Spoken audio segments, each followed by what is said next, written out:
রান্নাবান্না কমপ্লিট করে ফেলেছি। চলো দেখাই তোমাদেরকে কী রান্না হয়েছে।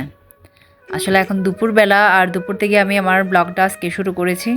প্রচুর বৃষ্টি হচ্ছে, তোমাদেরকে একটু দেখালাম। একটু ছাদে গিয়েছিলাম, তো বৃষ্টিতে একটুখানি আসলে ভিজি নাই, এমনি একটু হেঁটেছি ছাতা নিয়ে। তো একটু একটু জল যখন গায়ে পড়েছে, এসে স্নানটা করে নিয়েছি। মানে স্নান কমপ্লিট হয়ে গেছে। তো দেখাচ্ছি তোমাদেরকে কী রান্না হয়েছে আজকে। রান্নাটা আগে কমপ্লিট হয়েছে, তো তোমাদেরকে একটু দেখাচ্ছি। এখন দেখো কী কী রান্না হয়েছে আজকে।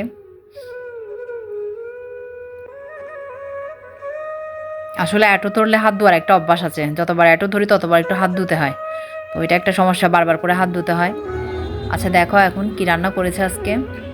এটা মাছের তেল আর মাছের ডিম দিয়ে বেগুন আলু দিয়ে একটা রান্না করেছে। খেতে কিন্তু খুব খুব টেস্ট হয়েছে। আর সাথে ডাল, যেহেতু আমাদের বাসায় দুজন ছোট বাচ্চা আছে। দুজন মানে আমার মেয়ে কিন্তু ডাল ছাড়া খায়, কিন্তু আমাদের পুচি ও ডাল ছাড়া ভাত খায় না। তো তার জন্য ওর জন্য ডাল রান্না করতে হয়, প্রতিদিনই রান্না করতে হয়। আর ডিমকে বড়া করে একটা তরকারি করেছে। তো এগুলোই হচ্ছিল আজকের আয়োজন। আর বাচ্চাদের জন্য ডিম সিদ্ধ করা হয়েছে। সাথে আমার মেয়ে মিষ্টি কুমড়া ভাজিটা কিন্তু আমার মেয়ে ভীষণ পছন্দ করে। তো ওর জন্য মিষ্টি কুমড়া ভাজি করা হয়েছে। এইগুলোই ছিল আজকে রান্নাবান্না। আর ভাত তো আছে, ভাত তো থাকবে, ভাত ছাড়া কী দিয়ে খাবে বলো। তো ভাত তো রান্না করতে হয়। আসলে আমাদের বাসায় কেউ বেশি খায় না, তো ভাত অল্প করে রান্না করলে হয়ে যায়। ভাত কেউ খুব একটা বেশি খায় না।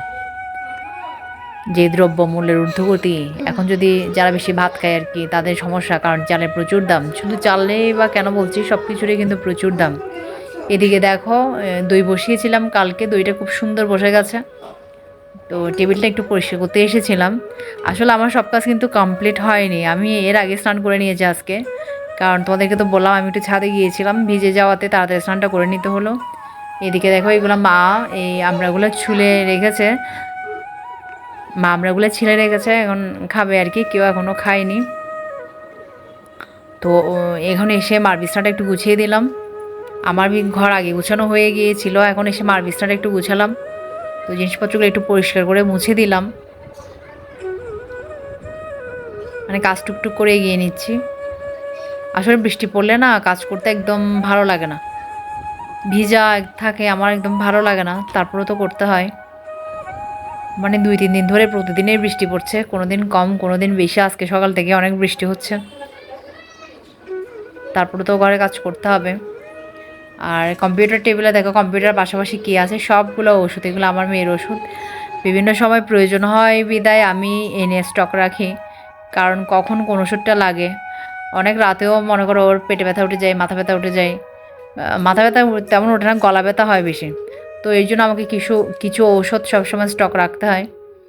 তো সবগুলো দেখে এক্সপায়ার ডেট দেখে কিনে রাখি আমি। এখন আসলাম টেবিলটা একটু পরিষ্কার করে দিচ্ছি, টেবিল পরিষ্কার করা হয়নি। এগুলো আমার ডেইলি কাজ, প্রতিদিন তো তোমাদেরকে আমি সব কাজ শেয়ার করতে পারি না। কারণ 24 ঘন্টার যদি কাজ শেয়ার করতে যাই, তাহলে কত বড় ভিডিও হবে সেটা একবার আন্দাজ করো। বিশাল বড় ভিডিও হবে, তোমাদের দেখতে সেটা ভালো লাগবে না। তো কাজ তো আমি সবগুলোই করি, তার মধ্যে থেকে কিছু কিছু নিয়ে তোমাদের সাথে শেয়ার করি, একটা ব্লগ রেডি করি। আসলে অনেক কষ্টের কাজ, নিজে কাজ করা, আবার তার সাথে ভিডিও করা, ভিডিও এডিট করা, ভয়েস দেওয়া, অনেক চাপের হয়ে যায়। তারপর বাচ্চা আছে আমার ছোট, ওর সব কাজ করা। একজন মায়ের তো কত কাজ থাকে, তোমরা যারা মা হয়েছো, মা আছো, তারা তো জানোই। একটা বাচ্চাকে মানুষ করা কিন্তু খুব একটা সোজা বিষয় নয়। প্রথমে আমি নিজেই মেয়ে ছিলাম, মেয়ে থেকে মা হওয়া খুব একটা কিন্তু সহজ বিষয় নয়। তার তারপরেও আমরা মেয়েরা তো মায়ের জাত, তো আমরা এটা মোটামুটি ইজিলি এটা আমরা ধরে ফেলতে পারি। কারণ মায়ের থেকে তো আমরা নিজেরা অনেক কিছু শিখি। আসলে কিন্তু ভাবতে গেলে পুরোটাই কিন্তু খুব টাফ একটা কাজ। একটা ছোট বাচ্চাকে জন্ম দেওয়া, তাকে আস্তে আস্তে বড় করে তোলা। মানে অনেক সময় ভাবি মেয়ে বেশি বেশি বিশেষ করে যখন বেশি দুষ্টুমি করে, তখন ভাবি যে ও কেন বড় হয়ে যাচ্ছে না। আবার পরক্ষণেই চিন্তা করি বড় হয়ে গেলে তো আর মার উপর ডিপেন্ডেন্ট থাকবে না, তখন মা। এখন তো মনে করো প্রত্যেকটা কাজেই মাকে লাগে, মা ছাড়া কিন্তু কোনো কাজ হয় না, ওর কোনো কাজে ও নিজে থেকে করতে পারে না। শুধু ও কেন, সব বাচ্চারাই মায়ের উপর ডিপেন্ড করে। কিন্তু একটা সময় আসবে যখন আর কোনো কাজে মাকে লাগবে না, ভাবতেও কষ্ট লাগে না বলো। এখন সব কাজ আমি করে দিচ্ছি, এমন একটা সময় আসবে যখন ওর আর মাকে প্রয়োজন হবে না, নিজের কাজ আস্তে আস্তে নিজেই করে নেবে। তো দেখো সন্ধ্যা হয়ে গেছে, সন্ধ্যার সময় একটু বারান্দায় দাঁড়িয়েছিলাম। আর রাস্তার লাইটগুলো আজকে জ্বলছে। লাইটগুলো অনেকদিন কিন্তু ছিল না, এখন দেখি লাইটগুলো আবার জ্বালিয়েছে। লাইটগুলো জ্বলে রাস্তাটা দেখতে খুব সুন্দর লাগে। এই রাস্তাটা কিছুদিন আগে মাত্র উদ্বোধন হয়েছে। এর পাশে মানুষের বিল্ডিংয়ের লাইটগুলো জ্বলছে, ভালোই লাগছিল। একটু দাঁড়িয়েছি, এরপর সন্ধ্যার ঠাকুরকে পুজো দিয়েছি, তারপর যথারীতি মেয়েকে পড়তে বসালাম। তো আজকেও টেবিলেই পড়তে বসেছে, কারণ হচ্ছে বৃষ্টি পড়াতে গরমটা একটু কমে গেছে। আর বৃষ্টি পড়লেও টেবিলে বসে, বৃষ্টি না পড়লে গরম বেশি লাগে, বিদেও বিছনাতে বসে। কারণ এটা তো আমি বলেও ছিলাম আগে, আমাদের টেবিল থেকে ফ্যানের দূরত্বটা একটু বেশি হয়ে যাওয়াতে বেশি গরম পড়লে টেবিলে বসা যায় না। আজকে টেবিলে পড়তে বসেছে, ও পড়ছে। আর এদিকে দেখো আমাদের পুচি বেবি কি দেখাচ্ছে। আসলে ড্রয়িং স্কুলে ভর্তি হয়েছে, সেখানে কিছু কিছু শিখেছে, তো আমাকে দেখাতে এসছে। আমি বলছি আমাকে যখন দেখাচ্ছ তুমি ফ্রেন্ডসদেরকে একটু দেখাও। দেখো কিউট করে দেখাচ্ছে, ও আসলে ভীষণ কিউট। ছোট ছোট মানে ছোট মুখে কথাগুলো বলা অনেক সুন্দর লাগে। এরপরে দেখো আমার বড়মশাই আনারস কাটতে বসেছে। আসলে আনারসগুলো না আমার মেয়ে আনতে বলেছিল, ওর হঠাৎ করে আনারস খেতে ইচ্ছে হচ্ছে। আসলে বিষয়টা যেটা হয়েছে, বাইরে তো এখন বের হতে পারছে না, তো বাইরে বের হলে তো বায়নার অভাব থাকে না, এটা কিনে দাও ওটা কিনে দাও।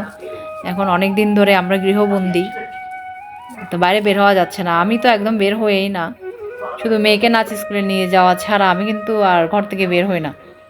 ভয় লাগে, ভালো লাগে না, সব দিকে এত অশান্তি, এত ঝামেলা। তো বাসকে বাবাকে বললো, ওর বাবা বাজারে যাচ্ছিল, তো বললো যে বাবা আমি আনারস খাবো। তো মেয়ে যেহেতু বায়না করেছে, বাবা নিয়ে এসছে। আনারসগুলো যখন এনেছে তখন আমার মা বলেছিল যে এগুলো হয়তো মিষ্টি হবে না, একটু টক হতে পারে, কারণ মা নাকি দেখে বুঝেছে। আসলে খেয়েও দেখলাম যে খুব একটা মিষ্টি ছিল না, দেখতে কিন্তু অনেক সুন্দর, তাই না? দেখো তোমরা, দেখতে অনেক সুন্দর। কিন্তু আমি ভেবেছিলাম ভালো হবে, বেশ ভালো হবে, কিন্তু খেয়ে খুব একটা ভালো লাগেনি। আমার মেয়ে শখ করে এনেছে, ও কিন্তু খুব একটা ভালোভাবে খেতে পারেনি, কারণ এরা রূপেই সুন্দর কিন্তু খেতে খুব একটা ভালো না। কার জন্য আনা হয়েছে? আসলে সুন্দর থেকে তো সব বিচার করা যায় না। এদের এই আনারসগুলোর অবস্থা একই হলো, দেখতে কিন্তু ভীষণ ভালো, কিন্তু খেতে খুব একটা ভালো ছিল না।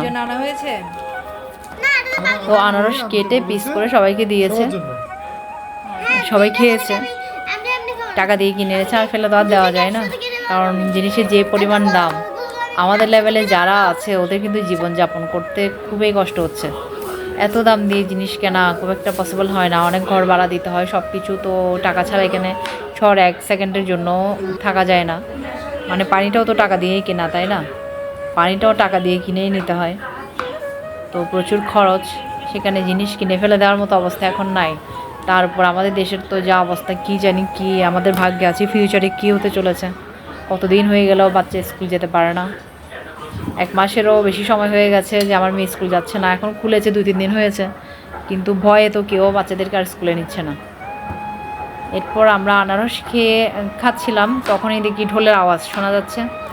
তো গলিতে একটা বিয়ে হচ্ছে, এই গলি থেকে কিন্তু বিয়েতে মানে বরের গাড়ি গেলে আমরা দেখি, ছোটোবেলায়ও দেখতাম, যখন বাড়িতে ছিলাম তখন তো একদম সামনে গিয়েই দেখতাম, এখন বারান্দায় দাঁড়িয়েই দেখি। তো আমরা সবাই এখন বারান্দায় এসেছি বরের গাড়ি দেখার জন্য। তো রাস্তায় খুব একটা আলো ছিল না বলে ভালো করে দেখা যাচ্ছিল না। তারপরে যখন গাড়িটা আমাদের বিল্ডিংয়ের সামনে এসছে, আসলে দেখো ঢোল অনেক কম, এত কম ঢোল দিয়ে কিন্তু বিয়ে হয় না। কি জানি এরা তো ঢোল কম কম কেন এনেছে, হয়তো বা পরিস্থিতি বিবেচনায় কম এনেছে, আর পরিস্থিতি তো খুব একটা ভালো না। ঢোল বাজাতে যে পারছে, এদের উপর যে আক্রমণ হচ্ছে না, সেটাও অনেক ভাগ্য ভালো এনেছে। যাই হোক, ওদের বিয়েটা ভালোভাবে হয়ে যাক, কারণ বিয়ে তো জীবনে একবারে হয়। তো যার বিয়ে হচ্ছে সেও কিন্তু মানে একদিক থেকে আমাদের পরিচিত। যাই হোক, মনে হয় এটা ওদেরই বিয়ে, একটু শুনেছিলাম আর কি যে বাসা এখানে, সেজন্য বললাম। আসলে এটা আমাদের পাড়ারে একটা মেয়ের শ্বশুর বাড়ি হবে আর কি এখানে। তো বিয়েটা ভালোভাবে হয়ে যাক এটাই আশা করছি। বর এখন বেরিয়ে পড়ছে, আমরা দেখছিলাম বরের গাড়ি যাওয়ার পর আমরাও ভিতরে চলে এসেছি। তো ফ্রেন্ডস, আজকের মতো ভিডিওটা এখানেই শেষ করে দিচ্ছি। যদি ভালো লাগে লাইক কমেন্ট শেয়ার করো, আর একটু ভিডিও যদি ভালো লাগে একটু ভালো ভালো কমেন্ট করো, তাহলে কাজ করতে ভালো লাগে। সবাই ভালো থেকো, সুস্থ থেকো, পরের ভিডিওতে আবার দেখা হচ্ছে। টাটা।